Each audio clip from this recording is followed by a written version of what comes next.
Traditional ഡ്രസ്സായ അബായ ഉണ്ടെങ്കിൽ അതിൻ്റെ മുകളിൽ ഇതാ ഈ ഒരു വോളണ്ടിയർ ഷാളും കൂടി ഉണ്ടെങ്കിൽ നമ്മൾ യൂണിഫോം സെറ്റായിട്ടാണ്.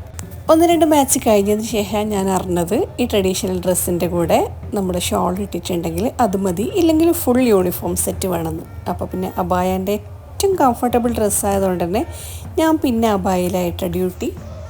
കഴുത്തിലുള്ള അക്രഡിറ്റേഷൻ കാർഡ് മസ്റ്റാണ്. അതിൻ്റെ കൂടെ ബ്ലാക്ക് അബായ, പിന്നെ മെറൂൺ ഷാള് വോളണ്ടിയേഴ്സിൻ്റെ, അടിപൊളിയല്ലേ.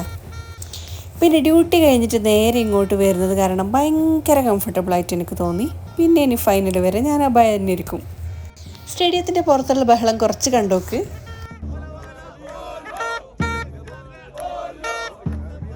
ഫുഡ് എങ്ങനെയുണ്ട്? പൊളിയല്ലേ? അത് പിന്നെ പറയാനുണ്ടോ? നല്ല ഹെൽത്തി ആൻഡ് സൂപ്പർ ഫുഡാണ് എന്നത്തെയും പോലെ. എൻ്റെ 3rd and 4th മാച്ചിൻ്റെ വീഡിയോ ആട്ടെ ഇത്. 3rd മാച്ചിൽ എനിക്ക് ഒരുപാട് വിശേഷങ്ങളൊന്നുമില്ല, എന്നത്തെയും പോലെ തന്നെ.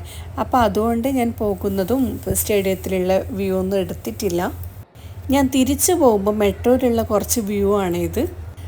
ആളും ബഹളവും ആ വൈബും എല്ലാം കാണുമ്പം അറിയാണ്ട് എനിക്ക് ഫോൺ എടുത്തു പോകും. പ്രത്യേകിച്ച് ആ ഒരു ഫിഫ ടൈമിലുള്ള വൈബൊക്കെ ഓർമ്മ വരും. സ്റ്റേഡിയത്തിൻ്റെ തൊട്ടടുത്തുള്ള മെട്രോ സ്റ്റേഷനിൽ ഏകദേശം ഒരു 30 മിനിറ്റ് ട്രാവൽ ചെയ്യണം എനിക്കെൻ്റെ വീട്ടിലേക്ക്. പക്ഷേ ഈ ഏകദേശം ഒരു 30 മിനിറ്റ് തന്നെ വേണം നമുക്ക് സ്റ്റേഡിയത്തിൽ നിന്ന് ഈ ഒരു മെട്രോ സ്റ്റേഷനിലേക്ക് വരാൻ. ക്രൗഡുള്ള ദിവസമാണെങ്കിൽ, അതായത് റൂട്ടെല്ലാം ഇങ്ങനെ ട്വിസ്റ്റ് ചെയ്ത് അവർ കുറച്ച് ടൈം എടുപ്പിക്കും. കാരണം എല്ലാവരും കൂടി ഒന്നിച്ച് റഷ് ചെയ്തിട്ട് മെട്രോ സ്റ്റേഷനിൽ എത്തിയിട്ടുണ്ടെങ്കിൽ യാത്ര ഈസി ആയിരിക്കില്ലല്ലോ. അതുകൊണ്ട് മെട്രോയിലുള്ള ഈ ഒരു എന്താ പറയുക മാനേജ്മെൻറ്റ് എന്ന് പറഞ്ഞാൽ ഭയങ്കര കഴിവ് തന്നെയാണ്. കാരണം ഇത്രയും ക്രൗഡ് ഉണ്ടായാലും ഒരിക്കലും നമുക്കൊരു ബുദ്ധിമുട്ടും ഉണ്ടാവാറില്ല. അതുപോലെ തന്നെ ആളുകൾ എവിടെയും സ്റ്റക്കായി നിൽക്കാറില്ല. ഇങ്ങനെ ഒരു ഫ്ലോയിൽ ഇങ്ങനെ പോകും, ഒഴുകി പോകുന്നു വേണമെങ്കിൽ പറയാം. ഇതെൻ്റെ 4th മാച്ചിൻ്റെ ആണ്. ഡ്യൂട്ടി കഴിഞ്ഞിട്ട് ഞാൻ നേരെ ഇങ്ങോട്ട് വരികയെന്ന്. കുറച്ച് നേരത്തെ തന്നെ എത്തിയിട്ടുണ്ട് സ്റ്റേഡിയത്തിലേക്ക്.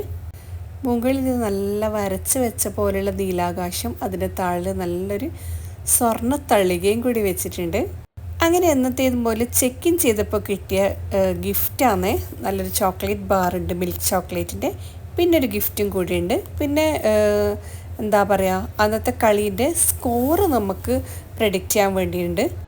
നോക്കിയേ, ഗിഫ്റ്റ് അടിപൊളിയല്ലേ? വോളണ്ടിയർ യൂണിഫോമിൻ്റെ ഒരു മോഡലാണിത്. നല്ല ഭംഗിയുണ്ടായിരുന്നു കാണാൻ വേണ്ടിയിട്ട്. ഗിഫ്റ്റൊക്കെ കളക്ട് ചെയ്ത് ചോക്ലേറ്റ് എൻ്റെ മോന് വേണ്ടി മാറ്റി വെച്ച് നല്ലൊരു കപ്പുച്ചീനോ കുടിക്കുകയാണ്. കളിക്ക് പറഞ്ഞേക്കുമ്പോൾ തന്നെ അവൻ ചോദിക്കും ഉമ്മ എന്താ ഗിഫ്റ്റ് കൊണ്ടുവരാൻ. അതുകൊണ്ട് അവിടുത്തെ ഗിഫ്റ്റ് നേരെ അവന് വേണ്ടിയിട്ട് കൊണ്ടുവരും. ഇന്ന് കുറച്ച് ഓവർ ഹെൽത്തി ആവാമെന്ന് വിചാരിച്ച റൈസൊന്നും എടുത്തിട്ടില്ല. സാലഡ്സും ചിക്കനും സൂപ്പനും പിന്നെ ഡെസേർട്ട് മറക്കില്ല എന്തായാലും. ഫുഡ് കഴിഞ്ഞ് ഇനി അകത്ത് കുറച്ച് വൈബ് കാണാം. ഇതൊക്കെ കാണുക തന്നെ വേണം, എനിക്കൊന്നും പറയാനില്ല. ഇഷ്ടപ്പെട്ടെങ്കിൽ ലൈക്ക് ചെയ്യണേ, അഭിപ്രായങ്ങളൊക്കെ കമൻറ്റ് ചെയ്യാം. ഇൻഷാ അല്ലാ അടുത്ത വീഡിയോ ആയിട്ട് കാണാം. നിങ്ങൾ കുറച്ചൊന്ന് സ്റ്റേഡിയം വൈബ് കണ്ടോട്ടാ.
Please rise if you're able for the national...